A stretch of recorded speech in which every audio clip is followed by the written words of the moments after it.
téléspectateurs, bonjour chers amis. Aujourd'hui nous sommes le 15 avril. C'est un jour décrété par les Nations Unies comme étant la journée mondiale de l'art. Je me permettrai de présenter d'abord mon écrit, ce que je pense de l'art, car je laisserai plus la parole aux spécialistes de l'art qui devront nous expliquer ce que c'est l'art. Alors je disais bien que la première journée mondiale a été organisée en 2012 sur l'initiative de l'Association internationale de l'art, soutenue par l'UNESCO bien sûr. Et il est reconnu, chers amis, que célébrer la journée mondiale de l'art, c'est porter un nouveau regard dans la société. Car ne dit-on pas que l'art enrichit, l'art nourrit, l'art vivifie et fortifie. À cela, les experts qui sont autour de moi le diront si tel est le cas. La proclamation de la Journée mondiale de l'art visant à promouvoir le développement, la diffusion et la jouissance de l'art a eu lieu lors de la 40e session de la conférence générale de l'UNESCO en 2019, donc pas plus tard qu'il y a 3 ans, je dirais. Alors, c'est ce que le 15 avril de chaque année, les célébrations de la Journée mondiale de l'art contribuent à renforcer les liens entre les créations artistiques et la société. Promouvoir une meilleure prise de conscience de la diversité des expressions artistiques et à mettre en valeur la contribution des artistes au développement durable. C'est également l'occasion de remettre en lumière l'éducation artistique dans les écoles, car la culture peut ouvrir la voie à une éducation inclusive et équitable. Chers amis, il y a beaucoup à apprendre dans ça. Mais pour ce faire, je vais d'abord vous présenter les panélistes qui sont autour de moi. Vous avez Madame Fifi Kikanga, là, qui est à ma gauche, qui est design artiste de l'intérieur, donc l'art de l'intérieur, la déco. Nous avons parlé de la société en disant, bien sûr, l'art ne peut se vivre que dans une société. C'est pourquoi vous avez ma gauche, les professeurs chefs du département de sociologie de l'Université pédagogique nationale, Roger Vincent Kapalay, que je ne vous présenterai plus parce que c'est un de nos piliers dans les différentes émissions que nous organisons.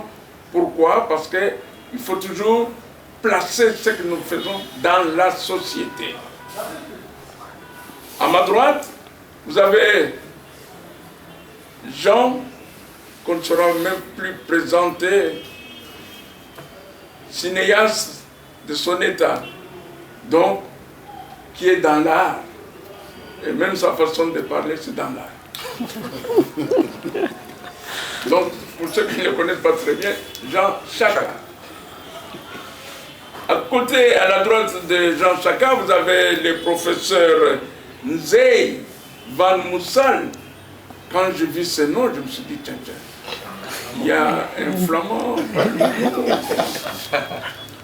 Il est le chef du département de la mise en scène. Donc, c'est que moi qui ai fait du théâtre, je sais qu'est-ce que c'est la mise en scène à l'Institut national des arts. Et vous avez Diki Songele, je crois, qui est le chef de travaux, professeur de cours, peinture monumentale, théorie et pratique de la composition artistique. Et vous remarquerez derrière moi tous ces beaux tableaux. Je crois que le chef de travaux nous en dira un peu plus là-dessus. Alors, les décors étant plantés, je veux bien laisser la parole aux artistes pour nous en dire un peu plus en cette journée mondiale de l'art, le 15 avril. Madame, à tout honneur ou à tout seigneur? Tout honneur. Alors on commence par vous, comme à peine on venait de terminer les mois de la femme. Oui. Allez, vous avez l'honneur, madame. Alors, merci pour la parole.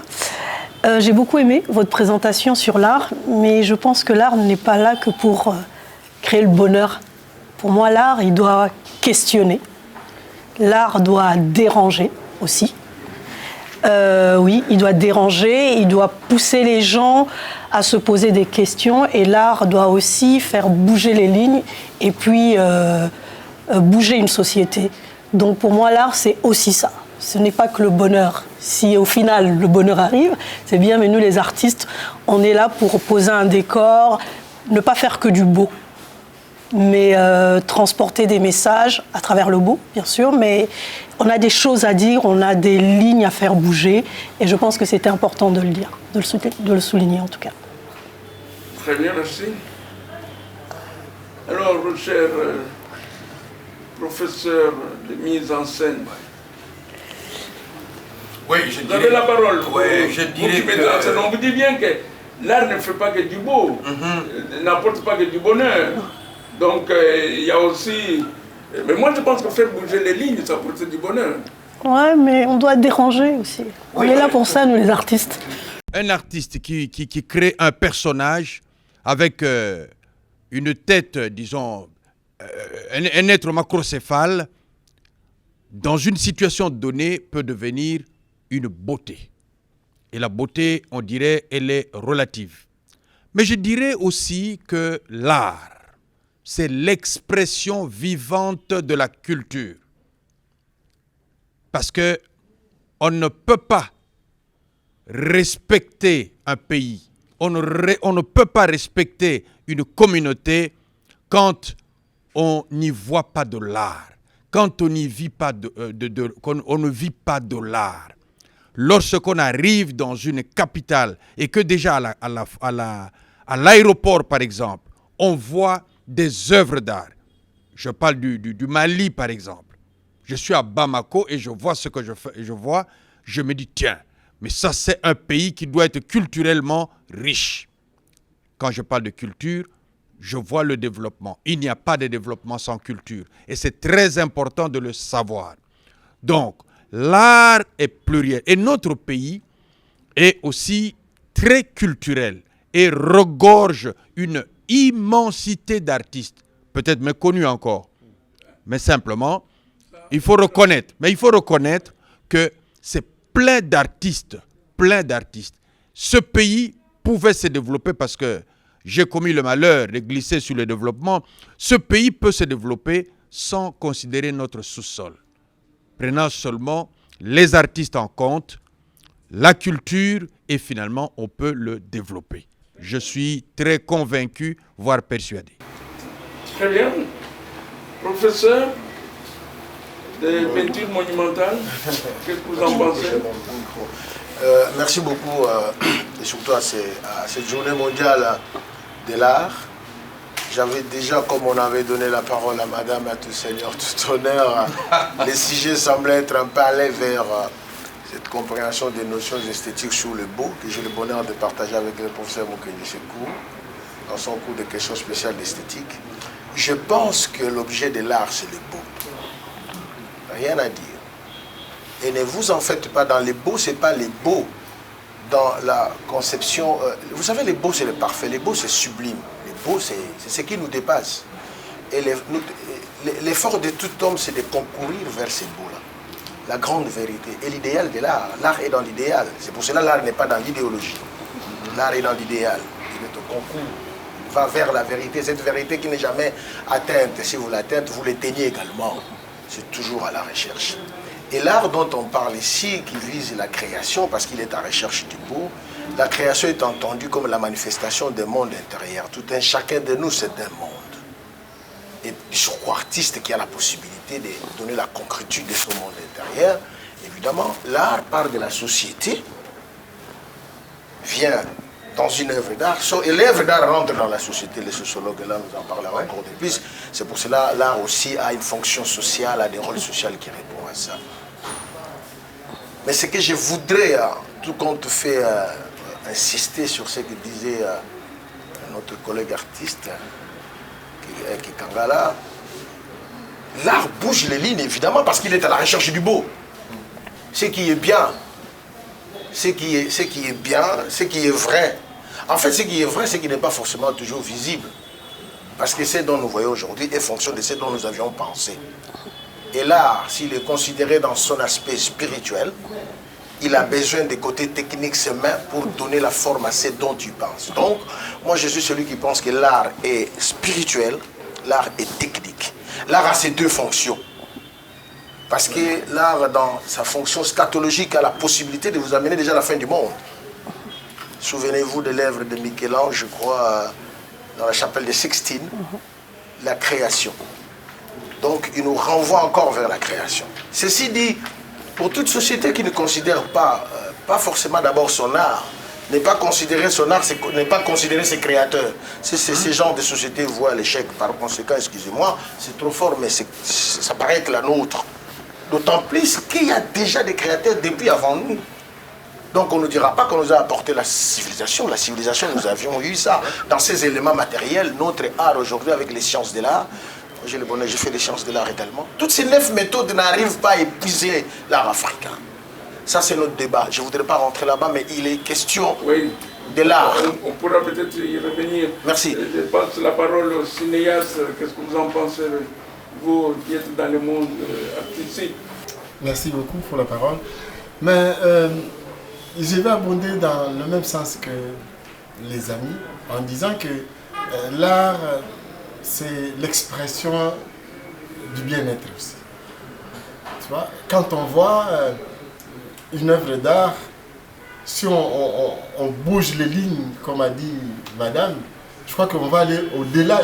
Quand on regarde une œuvre d'art, on doit aller au-delà de ce que l'auteur ou le dessinateur ou l'artiste a voulu démontrer.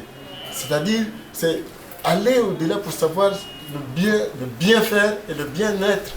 Le bien faire et le bien-être de ce qui est devant toi. Et c'est ça aussi pour connaître un pays, pour connaître une personne, c'est quand tu vois sa façon d'être, tu peux t'imaginer, ah lui là c'est un Congolais, celui-là c'est un... Tiens, ça ce sont des stéréotypes, monsieur. Non. C'est l'art de marché. Là, attends. Ah bon, on peut parler de culture et identité. Voilà.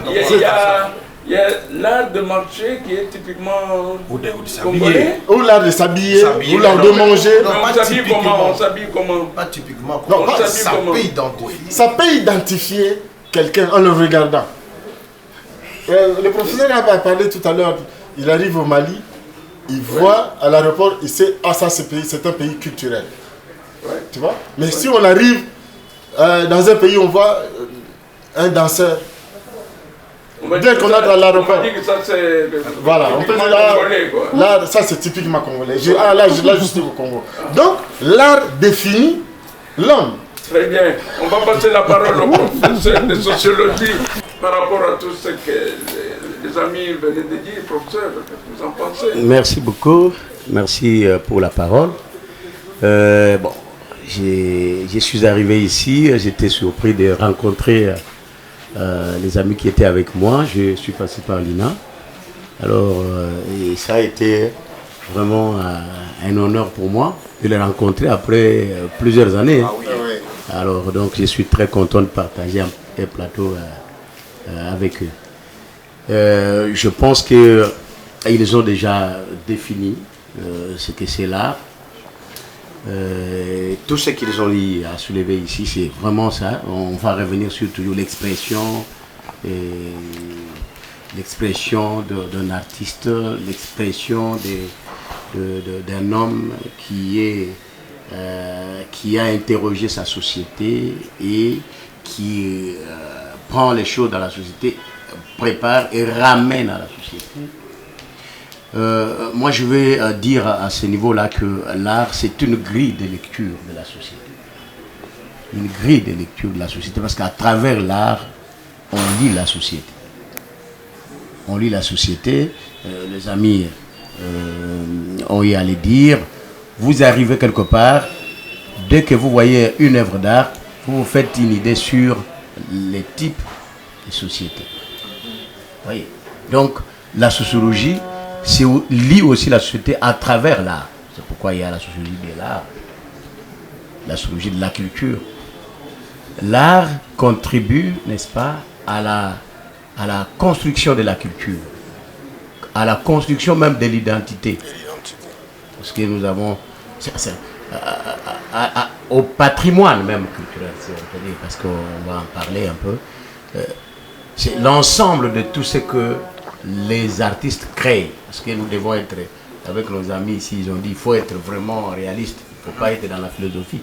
C'est l'ensemble de ce... Parce que l'artiste voit la société, il regarde la société, il interroge la société, je crois que Madame Maïd le dit, mais il récupère ce qu'il y a dans la société, transforme, crée et renvoie à la société. C'est pourquoi, généralement, quand on dit, je prends du côté de sa forme musicale, hein, quand on voit comment les artistes se produisent, on dit non, non, ils sont en train d'habiller les filles et tout ça. Mais moi, même du point de vue du théâtre, oui. Mais l'artiste ne lit que la société. Ce n'est pas son problème. Je pense que je passe sous le contrôle de praticien. Ce n'est pas le problème de l'artiste. L'artiste, lui, il va vous dire que non, regardez votre société. Ce n'est pas lui qui dit. Regardez votre société. Si vous qualifiez de ce qu'il fait d'immoral, ça veut dire que lui, effectivement, il vous dit que votre société est immorale. Est immorale. Donc, ça dit que dans un pays ou dans une société, quand vous avez les artistes, vous avez les artistes qui produisent les œuvres d'art, donc vous devez être fiers. Mais, évidemment, notre ami a le dire, dans ce pays, le discours, il est toujours tourné autour du scandale géologique. Alors que moi, j'ai toujours pensé que le pays, c'est un pays qui a un scandale culturel. Ouais. Or, la culture fait l'homme, identifie l'homme, l'homme s'identifie à elle. Et partant de là, aucun développement ne peut être amorcé si on ne tient pas compte de la culture. Or, la culture, c'est l'art et tout ça. Oui, un peu comme pour ajouter une braise dans sa pipe. Je vois certains pays que nous avons eu à visiter. Des pays qui ont placé les arts. Je voudrais dire la culture, mais les arts sont dedans. Je parlais tout à l'heure des arts qui sont l'expression vivante de la culture, mais qui ont placé la culture. Les arts sont dedans. La culture au devant de leurs préoccupations. Je parle du Sénégal. Je parle du Burkina Faso, qui n'ont rien dans le sous-sol. Oh non, non. Bon. Sauf que ce n'est pas exploité. Mais écoutez, mais les richesses qu'ils ont, c'est l'arachide. Mais c'est le désert, j'ai vu. C'est le désert, c'est le sable. Par exemple, au Burkina. J'étais au Burkina Faso. J'étais à Ouagadougou et aux environs. Oui, d'accord. Aller à Burkina Faso, ces gens, non, ce n'est pas le désert. Tout est verdâtre là-bas. Non. Si vous allez vers le nord, je le comprendrai. Oui. Mais c'est vrai que le Burkina s'est taillé une part de lion en faisant le SIAO, c'est le salon international de l'art. C'est là où je voudrais... Voilà, ils ont voulu valoriser l'art, se mettre... C'est là où je vais. Et dire que tous les 2 ans, nous organisons cela. Oui. Tout comme ils ont fait du Burkina aussi la capitale du cinéma. Exactement. C'est-à-dire qu'ils ont beaucoup plus...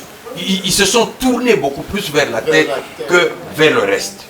Parce que nous, on oublie justement cette dimension artistique, cette dimension culturelle. Mais qui qu'est-ce est qui vous empêche de le faire aussi? Nous pratiquons. Vous venez de dire que vous avez un pays plus que culturel, mais on ne le sent pas. Parce que vous savez pourquoi on ne les sent pas? C'est parce que vous attendez des autorités. Non, moi je m'inscris en fond. Le discours ne dit Écoutez, pas. C'est faux. ne nous battons pas. Je crois que on va y Est-ce arriver. qu'on va ouvrir la brèche Non, là-dessus? on va y arriver avec élégance. C'est-à-dire que les Burkinabés ont compris qu'il fallait placer les arts, Non, pas notamment. les Burkinabés, les autorités burkinabèses. Je parle d'abord du Burkinabé. Le Burkina Faso, c'est tout ce monde. Voilà. Et les autorités et les artistes. Donc, au moins, il y a un dialogue permanent entre eux. Parce qu'on a eu un grand frère et ami, Jean-Pierre Guingané, qui était ministre de la Culture, que nous avons invité ici, qui est arrivé, qui est reparti. Et puis finalement, nous avons visité son pays. Et nous avons vu, par exemple, le CIAO, pour rejoindre ce que dit le présentateur de l'émission. Mais le CIAO, c'est le Salon international de l'artisanat de Ouagadougou. Artisanat, c'est les bikeko, comme nous disons ici. Hein? Et vous voyez même dans le langage du Congolais, quand on dit celui-là, il fait quoi? Ah, ça la bikeko. Vous voyez déjà la considération. Mais un artisan qui est au Burkina Faso, il se considère riche. Il y a des riches, il y a des artistes riches chez nous. Mais parfois, ils le font de façon tout à fait atomisée. Mais au CIAO, qui ne viennent pas. Tout le monde est là et ça pousse même le pays à se développer d'une manière ou d'une autre. Sur le plan du tourisme, par exemple. Sur le plan de l'hôtellerie. Vous voyez des gens, des milliers de personnes qui arrivent, qui logent dans des hôtels qui sont là. Des gens qui arrivent, qui achètent des œuvres de ces fabricants de bikeko. La richesse, c'est-à-dire l'argent, reste au pays. Mais c'est comme nous, quand nous allons de l'autre côté, on vous invite par exemple en Occident, vous allez prester, mais ils ont un mécanisme tel que ce qu'ils vont vous payer reste chez eux. Vous voyez? Or, là, avec le tourisme, c'est-à-dire quelqu'un se dit, il y a le CIAO, j'y vais. Et je vais faire ceci, je vais faire cela. Tout a été pratiquement élevé au niveau national. Il n'y a pas que le CIAO, il y a le FESPACO, Festival panafricain du cinéma de Ouagadougou. Mais on ne dirait pas que les habitants, disons les Burkinabés, sont les plus forts, les plus riches, les plus... Non, mais simplement, ils ont cru qu'eux doivent travailler sur la terre. Il y a le FITMO, Festival international du théâtre et marionnettes de Ouagadougou. Il y a le FITD, Festival international du théâtre pour le développement. Oui, mais professeur, qu'est-ce qui empêche qu'on crée ici? C'est la politique culturelle. Il faut une politique. Parce que... Il faudrait peut-être commencer, quitte à ce que la politique vous donne un coup. Ok, c'est-à-dire que... Au Burkina, ça a été comme ça. Je connais bien le Burkina pour y avoir travaillé. Oui. Au Burkina, ça a été comme ça. Ce sont des petits revendeurs, à un moment donné, qui se sont mis... on devait raser la ville pour reconstruire de nouvelles cités. Ils se sont retrouvés un peu plus loin et ils ont constitué un petit marché. Et à partir de ce moment-là, les autorités se sont rendues bien compte que, tiens, ce marché où tous ces petits artistes se sont retrouvés pouvait devenir grand. Mais permettez. Non, moi j'ai le micro. Non, partant de cet exemple, s'il vous plaît. Oui. Aux téléspectateurs. Oui, voilà, on explique aux téléspectateurs. Par contre, ici, et regardez un peu, tous les soirs, des fois je me dis, c'est pas vrai. Je vois les gens qui passent le long des bars avec des tableaux, des statuettes qui proposent 10 000 francs. Non, le manège, il reprend 2 000. Je me dis, mais qu'est-ce qu'il va faire avec les 2 000? C'est pas valoriser la culture. Justement. Je voulais prendre un exemple, permettez que l'on fasse. C'est comme ce qui se passe actuellement. Chaque taximène peut fixer son prix. Il se dit, moi, pour quitter Lemba et aller en ville, vous devez payer 3 000 francs. Il y en a d'autres qui disent 2 000 francs, etc., etc. Mais nous sommes un peu dans cette situation-là. Il s'agit quand même, quelque part au-dessus de nous, nous sommes gérés par un ordre politique, public qui est là. Donc, on peut se regrouper, il y a des plateformes qui existent. Et les autorités le savent. Les musiciens travaillent à vase clos. Moi, je pense qu'on gagnerait beaucoup. Le professeur Kinzonzi, à l'époque, avait déjà dit qu'avec rien que la musique, on pouvait arriver à. Mais si on laisse Kofi avec sa musique, Werason avec sa musique, Jibem Piana avec sa musique, oui, ce sont des producteurs extérieurs qui arrivent qui mangent plus sur leur dos, mais l'État congolais pouvait arranger comme à une certaine époque où on organisait par exemple des semaines culturelles à Kigali, à tel endroit, les revenus profitaient au pays. Donc il y a des situations. Nous pouvons quand même demander à l'État parce que... professeur... des travaux. Merci beaucoup. Moi, je pense, prenons l'exemple que vous avez pris tout à l'heure, l'exemple qui a été pris tout à l'heure à Burkina Faso, il y a un lieu qui est organisé. Mais vous allez comprendre que notre gouvernement un jour a brûlé les œuvres des artistes à Royal. Mis ensemble, la nuit, ils ont laissé les œuvres, les policiers sont venus sur l'ordre, quand Matata était encore Premier ministre, ils étaient encore de construire la maison, là, comment on appelle ça? Un bâtiment intelligent. Ouais. En face, on a brûlé. Je dis bien brûlé, comme ce qui vient se passer maintenant à Bandundu avec les festivals Ngungu. Un pays où on brûle 25 000 pièces. Mais ça, c'est un génocide. Voilà un pays, si vraiment le pays était géré, et ça se dit aucun mot jusqu'aujourd'hui. Alors, on dit qu'on n'est pas organisé. Nous sommes ici, je l'ai dit tout haut, dans un centre culturel, le monde flamboyant. Mais il fallait que les autres viennent mettre ça pour nous, pour les artistes et plasticiens congolais. Moi, j'ai dit, malheureusement, ce sont les autres qui nous réunissent tout autour de notre propre culture. Heureusement, la culture n'a pas de frontières. S'ils ne se sont pas conformés aux 3C de l'éthique, de participer, se conformer aux lois du pays où vous faites les affaires, nous n'aurons pas eu cette galerie d'art à l'ordre de professionnels comme aux États-Unis. Nous avons voyagé, ça c'est comme aux États-Unis, et c'est plus qu'aussi aux États-Unis. Catalogue, tout ce qu'on fait professionnel. Et combien d'autorités que nous avons invitées ici, que ce soit les ministres de la culture, je ne parle pas de celles qui sont là, ministres, tous qui sont passés, qui sont venus ici, on invite. Donc c'est un problème de politique culturelle. Politique culturelle, c'est prévoir, organiser. C'est eux qui gèrent. Moi j'ai du mal quand j'entends vous ne leur proposez pas. Mais quand ils sont prononcés pour aller au pouvoir, pour aller faire quoi? Qu'est-ce qu'ils avaient comme philosophie? Comme ils avaient comme idée? Donc ils partent comme un parvenu. C'est là où on va vous dire ce que vous allez faire de la culture. Moi aujourd'hui, je ne fais pas l'apologie qu'on me donne pas ces fonctions, mais je l'ai fait déjà. Je suis professeur de Beaux-Arts, j'enseigne à l'Académie des Beaux-Arts, j'ai appris l'art. Après l'école des Beaux-Arts, c'est ce que j'ai fait de l'art. Je n'ai pas appris qu'à peindre, mais à organiser l'art comme on m'a payé à manager. Et c'est ce que je fais. C'est désolé de faire l'art au Congo, je termine. Non, je disais tout à l'heure, parce que tout à l'heure, M. Valérien nous a dit que comment nous nous organisons, pourquoi nous ne créons pas. Mais nous avons des festivals ici. Vous savez, c'est pourquoi il y a des moments où j'ai dit, oh, je regrette le président Mobutu. Nous avions eu dans ces pays en 1977 le Festival national de la culture et des arts. On a envoyé des spécialistes, des experts dans toutes les provinces pour sélectionner. Et on a fait un grand festival ici, qui devait continuer tous les 2 ans. Mais seulement, c'était l'idée du président. Quand le président a donné ça au ministère de la Culture, les ministres qui sont arrivés n'ont pas été à la dimension de la première édition. Ils ont tenté de faire des petites choses. On a fait, à l'époque, on avait la FIKIN, donc pendant une semaine, les spectacles, les œuvres venant de l'intérieur du pays. C'était un festival, et on a invité même d'autres pays. C'était un festival national, mais on a fait venir des étrangers pour qu'ils voient la valeur culturelle du Congo, du Zaïre à l'époque. Et on a voulu continuer, mais ceux qui sont arrivés n'avaient pas compris la dimension culturelle. Nous avons des festivals dans ce pays.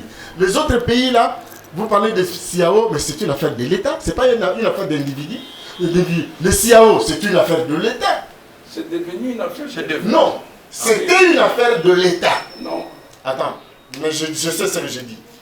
D'abord, le FESPACO, ce n'est pas le Burkina qui l'a lancé, c'est la coopération française. Voilà. C'est la coopération française qui a dit, nous allons faire un festival là-bas, parce qu'il y avait des cinéastes burkinabés qui avaient gagné des grands prix. Des Ouedrago, ils ont gagné des grands prix. On dit non, on va faire un festival. Ils ont dit, nous voulons faire notre festival. Mais ils n'avaient pas de financement. La coopération technique ACCT à l'époque, ils ont accepté de les accompagner. Donc ce n'était pas l'argent du Burkina. Mais quand ils ont vu l'ampleur, ils ont dit non. Mais l'État s'en est accaparé. C'est comme le marché des arts de l'Afrique, le Massa. Le Massa, c'est une affaire congolaise. Oui, avec Mikan. Avec Mikan Zamobien. Mais ils demandaient au ministère de la Culture de donner seulement un bureau. Un bureau. Des fois, les autorisations, ils ne veulent même pas. Les autorisations, on n'a pas donné. La Côte d'Ivoire a dit oui, moi je vais accueillir la première édition.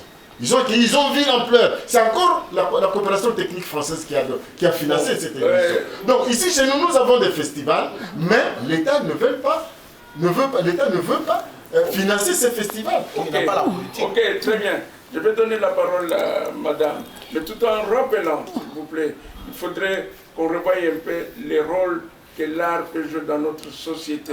Nous n'allons pas faire seulement le discours de la mauvaise politique culturelle, quand bien même cela entre dans la danse, mais montrons aux uns aux autres que l'art joue un rôle. Allez, je parlais ici de l'art qui joue un rôle dans les initiations. On pourrait parler de ça pour qu'on apprenne aux générations actuelles ce que c'est. Sinon, nous allons nous perdre dans les tiraillements de l'État n'a pas donné les moyens, l'État a donné des moyens aux musiciens et pas à nous, et patata. On ne va pas s'en sortir là-dessus. Madame, alors, oui, qu'est-ce que vous pouvez dire? Oui, déjà, je ne suis pas d'accord. Je vais rajouter une petite couche. Je ne suis pas d'accord quand vous dites qu'on n'est pas organisé. Je pense que les artistes... Non, je pas dit que vous n'êtes pas oui. Non, je pense que les artistes, on est vraiment... On fait énormément de choses. Ça, c'est un fait. Ça, on fait énormément de choses et on n'est pas soutenu. Ça, c'est un fait aussi. Donc, à un moment, on atteint une limite parce qu'on ne peut pas tout financer en fonds propres. Ça, c'est de un. De deux, moi... Les Tech Média vous soutient. Le fait de vous donner la parole, ça sera vu dans le monde entier. Oui, mais c'est pas assez. C'est pas assez. C'est pas assez, mais il faut toujours commencer par un petit. Oui, mais ça fait... Ça fait combien d'années qu'on commence, ça fait combien d'années qu'on sème, il faut qu'à un moment on récolte.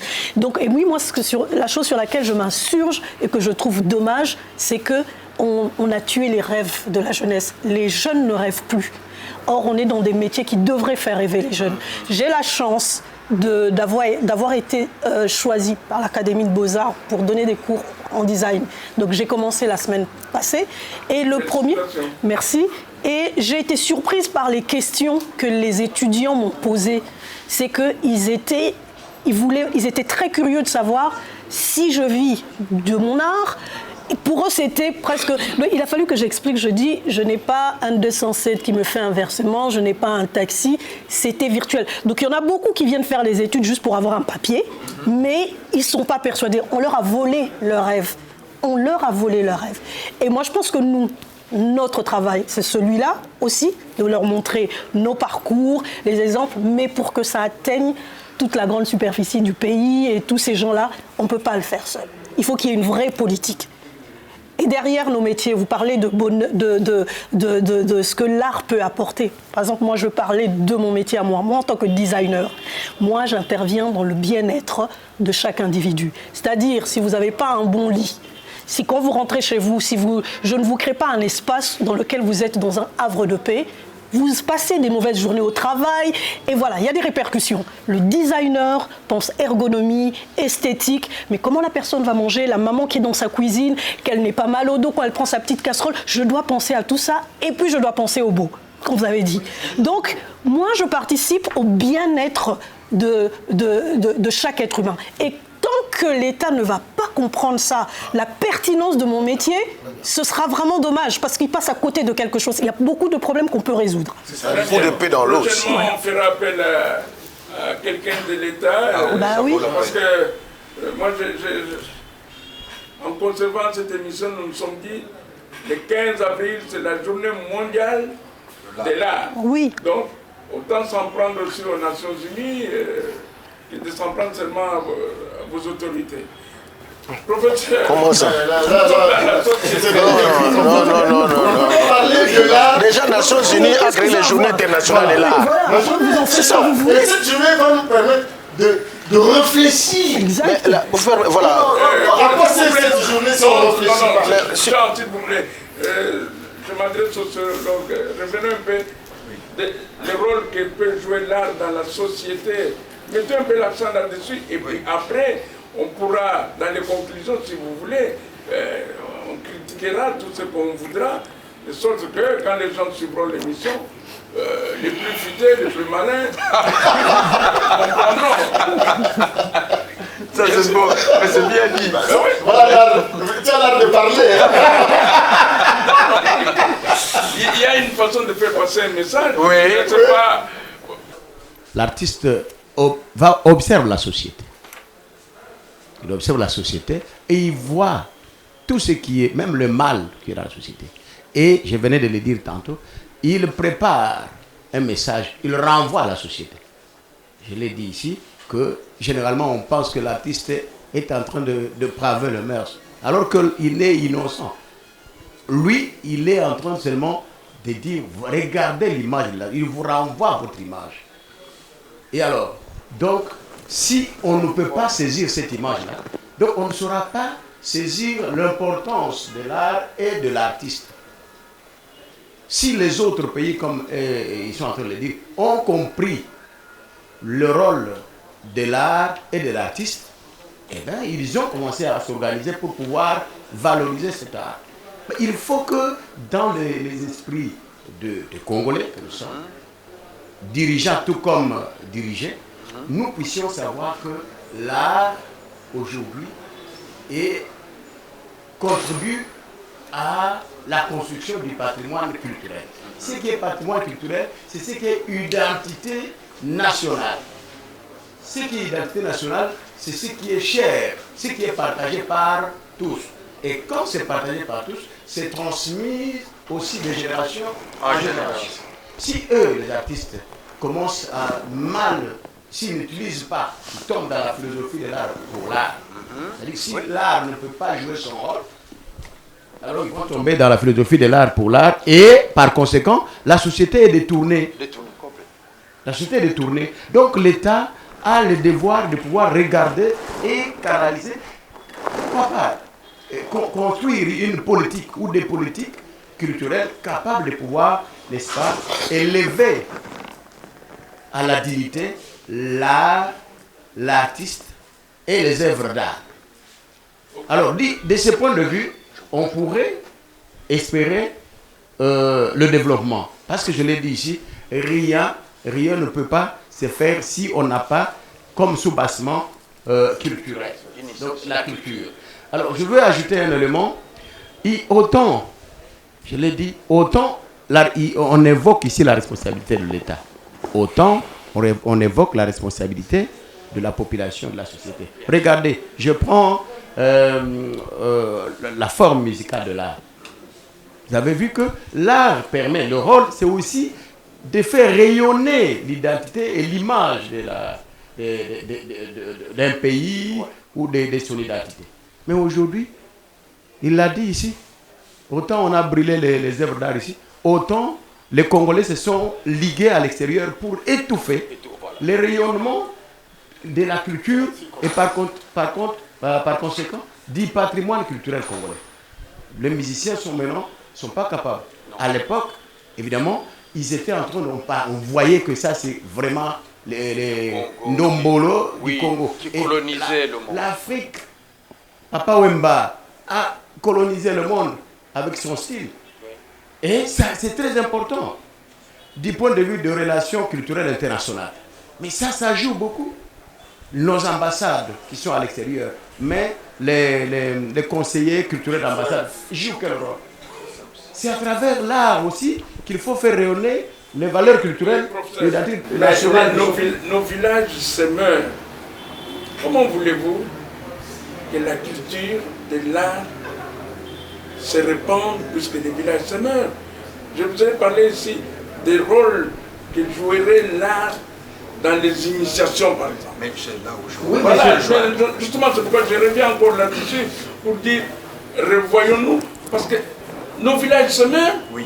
la culture disparaît, l'art aussi va disparaître. Ça va devenir maintenant uniquement l'art commercial, et tout ce qui était des initiations, les danses initiatiques et tout ça, ça disparaît. Oui, je voulais arriver à ça, à chuter par là. Ouais. Et vous savez,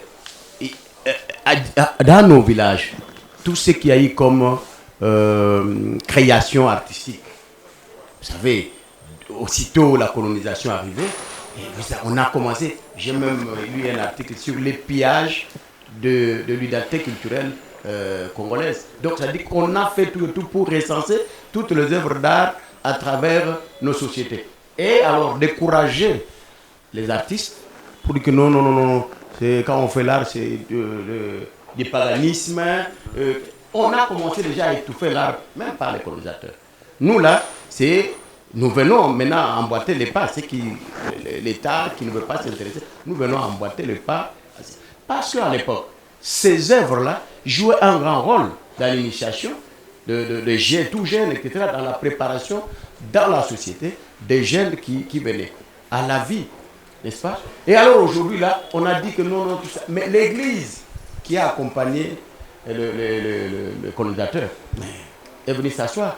Et actuellement, l'Église de Réveil est en train de déterrer tout.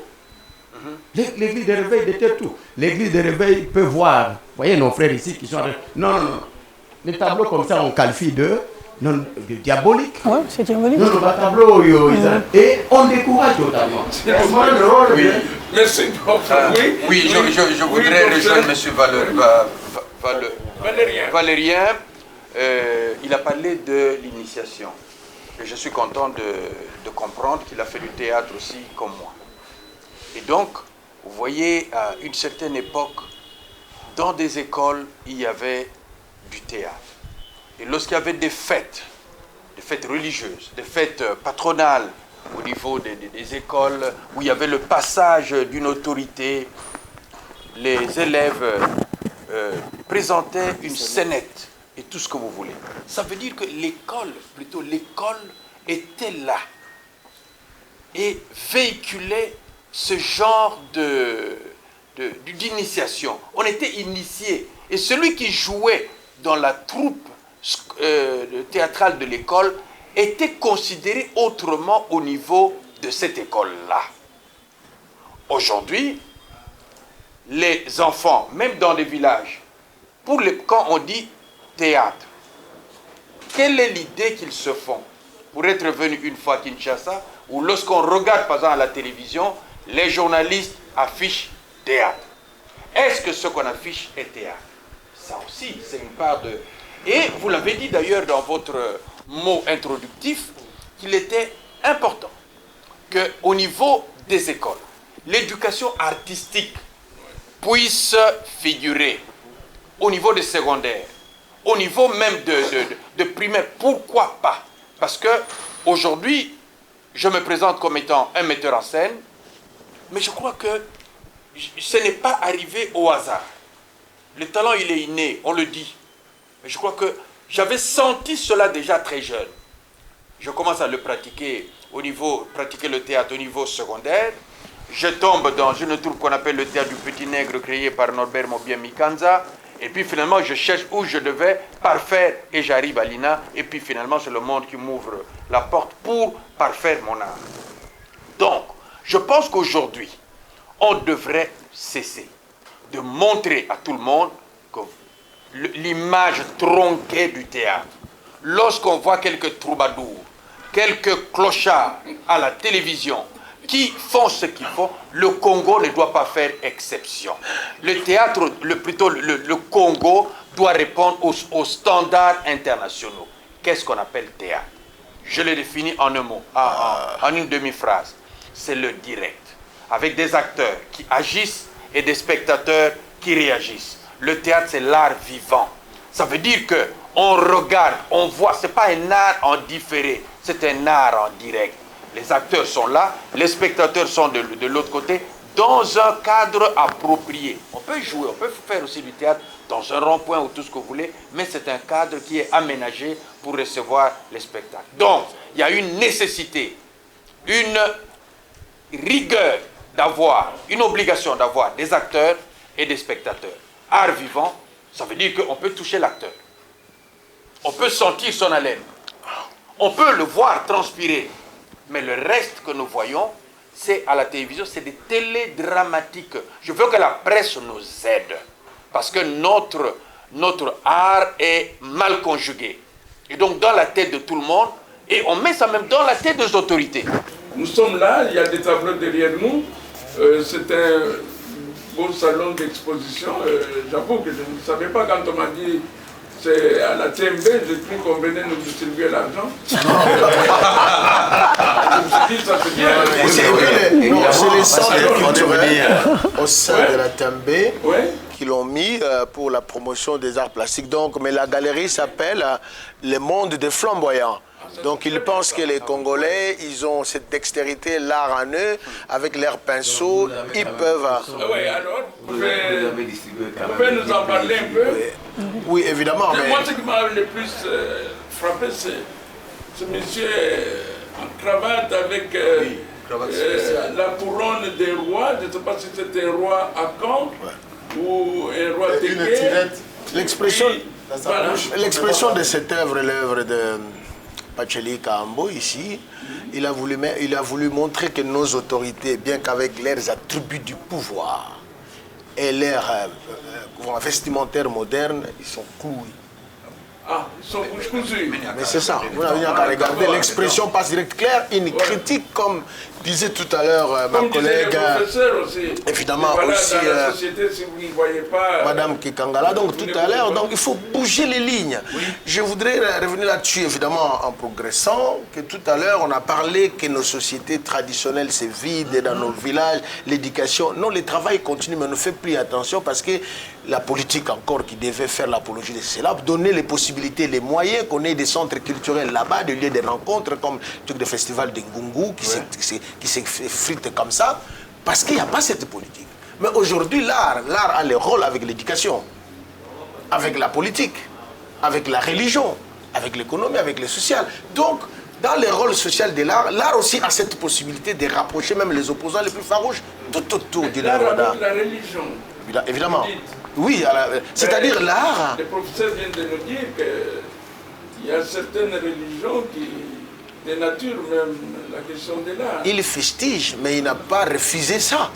Il dit que l'art avait un rôle avec la religion. Il montre qu'est-ce qui se passe aujourd'hui avec, il disait, les églises de réveil, avec qui accompagnent en même temps, bon, c'est là qui déterre l'art, qui disent que l'art... Non, non, non, l'art a un rôle. Regardez, si je ne vais pas rentrer donner le cours d'histoire ici, quand vous entrez dans les églises catholiques, la façon dont même on construit les églises catholiques avec la construction, comment on appelle ça, en verticalité, eh bien, c'est l'élévation, c'est tout travail de l'art, du niveau et de l'architecture et de la sculpture qui accompagnait, et les peintures qui étaient là-dedans, nous, avec Là, vous Dr. avez raison, c'est l'élévation.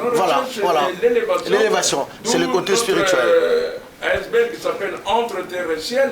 Les gens ont cru que nous occupions des âmes qui vont aller errer quelque part, mais ils n'ont pas compris que nous, c'est recherche de l'excellence, de l'élévation, parce que tout le monde veut aller au ciel. Alors nous allons vers le ciel. C'est l'élévation, recherche de l'excellence. Alors donc, les arts gothiques l'ont toujours... Voilà, l'art gothique. Évidemment. Dans les églises, c'est toujours allons vers Dieu, allons vers Dieu. Mais aujourd'hui, c'est allons vers les Satan, parce que c'est dans des hangars. Est-ce que je peux continuer? Donc, l'art aujourd'hui dans notre société répond à ce rôle-là, il bouge. Pourquoi il doit bouger les lignes? Parce que l'art ne doit pas être seulement vu dans un canal, dans un carcan. C'est aussi les expressions les plus audacieuses d'aujourd'hui, dans lesquelles la vie s'exprime. Une nouvelle façon de voir le monde. Et l'art répond à ça. Donc on ne resterait pas tout simplement à voir que non, l'art pour l'initiation dans la société. L'art évolue, comme évoluent aussi les raisonnements des hommes modernes aujourd'hui dans leur société. Vous avez parlé tout à l'heure de mon œuvre. Ça, c'était une exposition que j'ai présentée en fin 2021, début 2022, qui avait pour thématique la tridimension. Forme, thématique et sens. C'est-à-dire l'art a une forme, l'art a une thématique et l'art a un sens, une signification que l'on donne. L'art est plurivoque, voilà, l'art est polysémique, c'est-à-dire chaque peuple se reconnaît dans son identité, dans son art, dans ses éléments matériels, vous comprenez? Et l'art fait partie. Mais je voudrais encore bouger les lignes, aller plus loin. Au niveau de la communication de l'art, sinon d'aucuns pensent que l'art seulement, c'est mettre le bâtiment de la maison. Donc l'art répond aussi aux fonctions de la communication publique de l'État. Pourquoi nous avons les monuments dans les espaces publics? C'est parce que nous voudrons faire savoir à ceux qui n'ont pas vu Lumumba, à travers une forme sculpturale monumentale dans la société, voici ce qu'a été Lumumba. Sans pour autant peut-être rentrer dans toute la narratologie, c'est-à-dire l'explicatif, qui répond à ce qu'a été Lumumba. Mais au moins un personnage qui fait partie d'un patrimoine que l'on peut reconnaître, qui devient une ressource. C'est aussi une matière, c'est aussi un processus qui donne à une société, qui fournit à une société toutes ces possibilités d'y passer on construit aussi les patrimoines aujourd'hui pour le futur d'un pays. Donc l'art a un rôle qu'il joue dans la société. Sinon, d'aucuns pensent, je parle de l'art, hein, je ne parle pas de la musique, le théâtre, mais je parle de l'art en général. Donc l'art a un rôle. C'est vrai, les rôles qu'a l'art, nous aussi les artistes, nous avons une tâche de responsabilité dans l'éducation d'une société. Sinon, on penserait que nous sommes libres à tout faire. Non. Nous avons une liberté qui se limite là où commence la liberté de l'autre. Parce que le fait d'être artiste, ce n'est pas sur toute la ligne parce que je suis parent de mes enfants. Je ne suis pas l'artiste de mes enfants. Je suis le mari de ma femme, je ne suis pas l'artiste de ma femme. Donc je suis l'enseignant. Ah oui. Donc si ici je preste comme un enseignant, je pense qu'il y a mes étudiants qui me suivent, je leur parle de l'art et je leur parle au-delà de l'art. Donc l'art ne reste pas seulement le fait de faire et laisser là. Non, ça a un rôle que ça doit jouer dans la société. C'est ce que nous appelons l'action de l'art. Je pense que l'intérêt avec cette émission, c'était d'éclairer que l'art a un rôle à jouer dans la société. Très bien, parce que nous allons déjà vers la fin de l'émission. Jean, vous n'avez pas beaucoup parlé, c'est ce qui m'enchante d'ailleurs.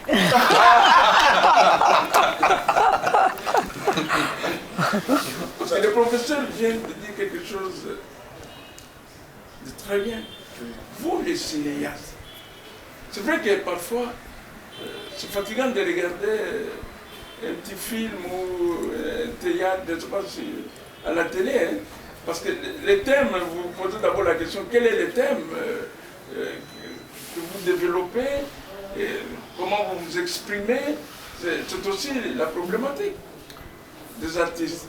Parce que si vous ne vous exprimez pas bien, ne condamnez pas la société qui ne vous comprend pas.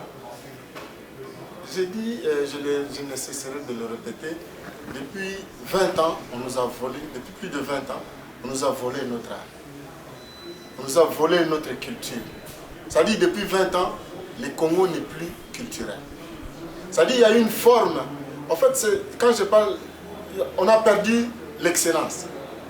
On a plutôt favorisé la médiocrité. Et quand on se lasse. Moi, mes enfants ne regardent pas le théâtre qui s'est fait ici. Ils regardent Novelas, c'est ça? Même Novelas. Mes enfants ont grandi dans le théâtre classique. Avec le théâtre, parce que moi je le fais. Et les enfants ont grandi dans la lecture. Les enfants, j'ai retrouvé une photo d'il y a 20 ans. On était avec le Biki Songele, la maison du livre. Oui, la maison du livre. Voilà. Maison du livre, mon fils était en train de signer sur le livre d'or. Sur les livres d'or. Il avait 5 ans, il avait 8 ans. Il était en train de signer sur les livres d'or. Et c'est lui qui m'envoie la photo. Je dis, à cette époque déjà, maintenant il est dans la danse, tu vois. Donc, aujourd'hui, il y a plein de confusion dans notre pays. Plein de confusion en ce qui concerne l'art. Quand on voit les ministères, je suis allé là-bas, je me suis dit, d'abord quand on voit les ministères d'autres pays, tu vois déjà, quand tu rentres, tu dis, je suis au ministère de la Culture et des Arts. J'ai les bâtiments, et tu vois, il y a des œuvres partout. Et nous... Et ici, il n'y en a pas? Non, nous on a détruit.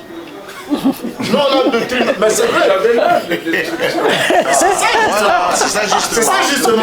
C'est qui fait que nous, en Hollande, depuis quelques années, on avait fait ça.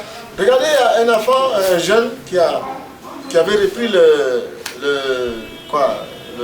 l'amphithéâtre de Mongaliema. De Mongaliema.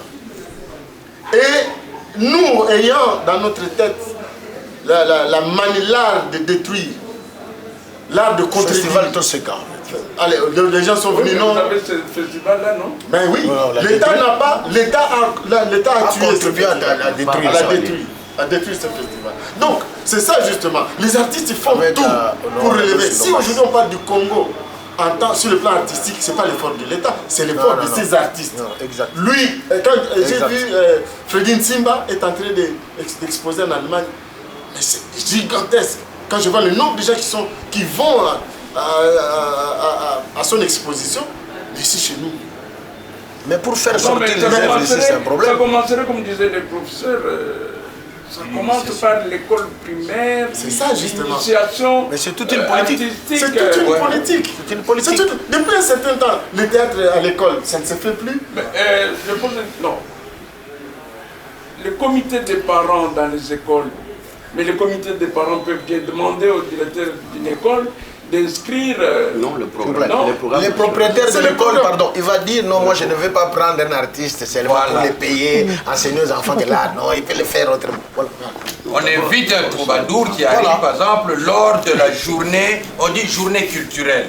Mais c'est un pantin qu'on amène et qu'on élève sur un strapontin dans une école. Et voilà, et tout le monde applaudit. Même à l'université, on voit encore un produit. Ces mêmes clowns-là oui, donc même dans nos universités. Là où il y a des campus, c'est-à-dire des non, là où des futurs cadres. Oui, mais qu'est-ce qu'on produit? On va prendre, je ne voudrais pas citer ici, mais on prend ces mêmes mascottes de la périphérie qu'on élève en vedette par les médias et qu'on amène là-bas, et ce sont ces gens-là qui font la fête. C'est-à-dire que les étudiants n'ont plus le niveau d'écouter des textes. Or, il y a des gens qui... Je suis aussi professeur d'écriture dramatique. Il y a des textes qui s'écrivent. Les éditions, même l'Harmattan, c'est plein d'éditions aujourd'hui. Quand on fait la fête du livre, vous allez voir les auteurs dramatiques, les auteurs, les romanciers, les nouvellistes qui écrivent. Mais qui les lisent? Donc vous allez voir qu'on va chercher quelqu'un qui vient amuser les gens avec un sous-vêtement qu'on met sur la tête, et c'est ça qui fait rire, avec une barbe postiche qu'on amène dans une école, on applaudit. Voilà ce qu'est la culture ou l'art de notre pays. Pardon, je termine par ici. Je suis allé dans une école parce que j'ai reçu de la coopération belge des livres pour les enfants. Je vais dans une école à Vandal, je demande au préfet de faire les journées livres ouverts. C'est-à-dire, on invite les élèves, ils viennent, on leur donne des livres, ils lisent, et puis après, chacun choisit un extrait du livre, explique à ses enfants. Je le fais une fois, une deuxième fois. Moi, je sors de l'argent d'abord pour acheter des sucrés à ces enfants-là, pour des biscuits, pour les mettre à l'aise, et pour qu'ils apprennent la lecture. Et je fais 2 fois. Troisième fois, on m'appelle, oui, mais nous, on ne voit pas ce qu'on nous gagne. Et c'est le premier. Oui, nous allons devoir aller vers les conclusions. Donc, je vous donne la parole, vous concluez, et puis les professeurs. Encore. Certes, je conclurai par là. Dans la même foulée, faites un tour au Musée national de la République démocratique du Congo. Ici, on y a été. Est-ce que vous avez vu comment les enfants viennent visiter le musée? Ce jour-là, tout le monde s'est posé la question de savoir, surtout mon voisin de droite. C'est une foire, c'est une kermesse. Voilà. Il n'y a aucune éducation. D'abord, dès l'école, on demande. Moi, je paye mon fils. On organise des veillées mortuaires. Oui, bon, laissons un peu le côté veillée mortuaire parce qu'entre terre et ciel existe, il n'y a pas de problème. Revenons à ceci. Non, s'il vous plaît, s'il vous plaît, on donne le temps. Regardez. Déjà, dès l'école, on demande les enfants vont à des journées culturelles. On demande à un enfant $10. Chaque enfant paie 10 $. Mais là-bas, au musée, à la tête d'un enfant, c'est 2000 francs congolais. Et quand ils arrivent, mais vous en avez 5000 par jour. Comment ça va se passer cette éducation? C'est un problème. Or, déjà au musée, les lieux de patrimoine, les lieux de ressourcement, où nos enfants peuvent comprendre notre culture, lire notre histoire, sortir avec quelque chose. Depuis qu'ils sont arrivés à la sortie, ils jouent. Ils n'ont pas de ballons, ils transforment les bouteilles en plastique qui commencent à jouer là, au vu et au su de tous. Ça, c'est un problème. Donc moi, je pense, l'art a un rôle à jouer, mais aussi au niveau de la médiation culturelle qui concerne et les journalistes, et les enseignants, et les artistes, et nous-mêmes, et ceux qui nous dirigent. Il faut toute une politique, tout ce que l'on peut dire. S'il n'y a pas une politique, il n'y a de règlements, il n'y a de l'important que ce qui est réglementé. Or, c'est la politique qui réglemente tout. Donc nous pouvons très beau discourir, montrer les projets. Et si on n'est pas soutenu, puisque la politique, c'est la clé de toute chose, cette clé, vous ne l'aurez pas. Soit la porte est fermée pour rester dehors ou rester à l'intérieur. Moi, je termine par là. Ok, merci. Professeur, faut pas la jeunesse, c'est le Congo de demain. Le Congo sera demain ce que nous aurons fait de sa jeunesse. Fin de citation. C'est quelqu'un qui l'a dit. Je voudrais simplement insister à ce que j'ai déjà dit, sur ce que j'avais déjà dit. Il faut de l'initiation. Il ne faut pas croire que c'est à l'âge adulte que l'on va fabriquer des artistes, qu'on va donner le goût de l'art aux gens. C'est vraiment, je crois, à un certain âge, déjà à l'école primaire, à l'école secondaire, etc., qu'on va donner ce goût-là et qu'on pourra initier véritablement des hommes qui pourront soit être des artistes ou encore des bons contemplateurs ou encore de bons faiseurs de la culture. Voilà. Et je voudrais aussi terminer parce que le théâtre c'est mon domaine, le théâtre c'est pas aujourd'hui que je vais l'abandonner. Je voudrais que les gens le respectent le théâtre comme on le respecte partout ailleurs. Je dis que les gens ne peuvent pas s'emparer d'un métier, d'un domaine en faisant de ça je ne sais pas quoi et dire que c'est du théâtre. Le théâtre a ses principes, le théâtre doit se respecter comme il existe des avocats, quelqu'un qui a fait le droit, qui l'a étudié, on sait ce qu'il est et il ne doit pas se confondre à quelqu'un d'autre. Un médecin, on sait qui il est, comment on dit, les tradis praticiens existent aussi, les artistes existent comme les artisans existent. On doit faire la différence. Je voudrais vraiment laisser cette responsabilité aussi à l'État parce qu'on ne peut pas falsifier un métier comme le nôtre. Parce que dans ce pays, je vous assure, c'est incroyable. Même quand les autorités invitent ceux qui devaient être invités ne le sont pas. Merci, merci professeur. Allez, Jean. Bon, moi je dirais que tout ce que les amis ont dit, tout ce que nous avons dit ici, ne peut se concrétiser que par une bonne politique culturelle et surtout par le statut de l'artiste. Tant que l'artiste congolais ne sera pas reconnu, tant que le métier d'artiste ne sera pas reconnu en tant que métier, tout ce que nous allons faire ne sera pas considéré. Tout ce que nous allons faire, ce serait que du vent.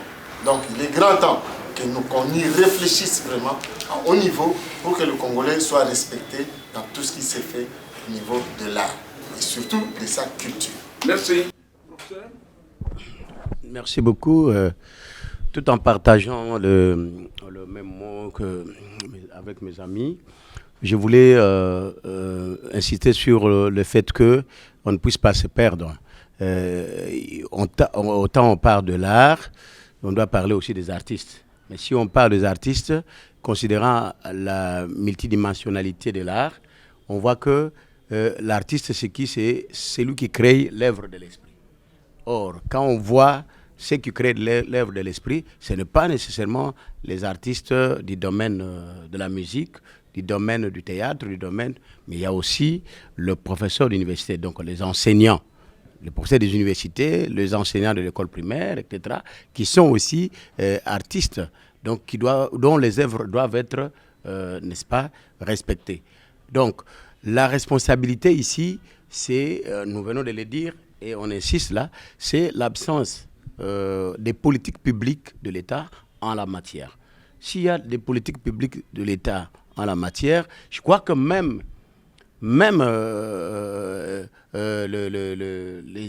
les œuvres d'art, par exemple les masques qui servaient à l'initiation et tout ça, qu'on ne retrouve pas assez aujourd'hui dans nos villages, on peut encore revenir. Mais aujourd'hui, ça va toucher l'environnement. Vous savez que c'est un sujet que vous avez soulevé, mais qui est vraiment multisectoriel. On ne peut pas encore trouver les mêmes œuvres d'art, les bois qu'on avait utilisés aujourd'hui avec le déboisement en désordre. Donc on ne peut pas trouver encore les mêmes bois, etc. Donc ça pose problème aussi. Comment retrouver tout ça? Aujourd'hui c'est la savane, il n'y a pas encore de forêt, on a tout déboisé sans avoir aussi, ça va toucher les ministères aussi de l'environnement. Donc, il y a ce problème, mais du moins ce qui est apparent, c'est que on doit considérer l'art dans toutes ses formes, dans toutes ses variétés, et on doit considérer les artistes dans leur variété et dans leur forme, mais tout culminé par des politiques culturelles responsables. Après, vous avez déjà balayé le sujet de fond en comble. C'est quand même quelque chose. Oui, oui. Non, moi, je voudrais juste dire une chose, c'est que moi, je suis quelqu'un d'optimiste à la base, mais je pense que quelqu'un qui ne sait pas d'où il vient ne peut pas aller construire. Tant qu'on ne va pas se reconnecter à ce que nous sommes, malheureusement, ce débat risque d'avoir eu encore dans 20 ans. Quand je dis nous reconnecter, je pense que nous, on a une responsabilité, on a laissé faire les églises. Il y a beaucoup aussi d'intellectuels qui sont rentrés dedans, moi y compris il y a quelques années, où, oui, non mais je vais le dire, on découvrait entre guillemets le nouveau mouvement, le réveil, et on a rejeté tout ce qu'on était, le temps de comprendre. J'ai beaucoup aimé l'analyse quand vous avez parlé de l'art gothique et tout ça. Je pense que on ne doit pas aller à la confrontation avec ces gens-là, entre guillemets, mais à l'explication. Parce qu'ils doivent comprendre que l'art aussi fait partie de ce christianisme-là. Et je pense qu'on va pouvoir récupérer les âmes perdues, entre guillemets. Mais il est important qu'on se reconnecte à ce que nous étions pour aller de l'avant. Et je pense aussi que le pays doit comprendre qu'il peut refaire ce qu'on appelle en marketing le branding d'un pays. C'est-à-dire son image à partir de l'art. Je vais donner un petit exemple. Quand vous regardez les grands films américains, la comète qui va tomber, qui va détruire la Terre, on montre la traversée. Quand on montre elle va peut-être où elle est arrivée, il y a eu des dégâts en Afrique, on montre toujours le peuple Maasai. Toujours. Le Kenya, les Maasai. C'est quelque chose qui est bancable. Ils ont vendu ça, les gens, quand ils vont au Kenya, ils vont dans des petits villages Maasai, et ils achètent les petits bijoux. Ouais. Et voilà, ça c'est le branding d'un pays.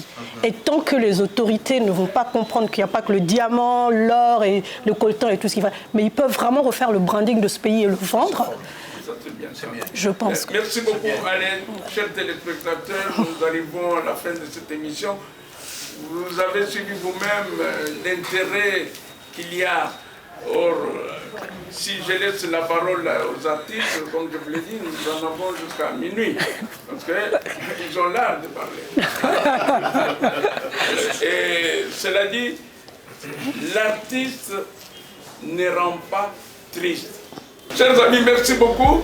Et en espérant bien sûr que nous aurons des retours, des informations, des critiques sur nos émissions pour nous permettre de nous améliorer et permettre aussi à nos amis de mieux s'exprimer.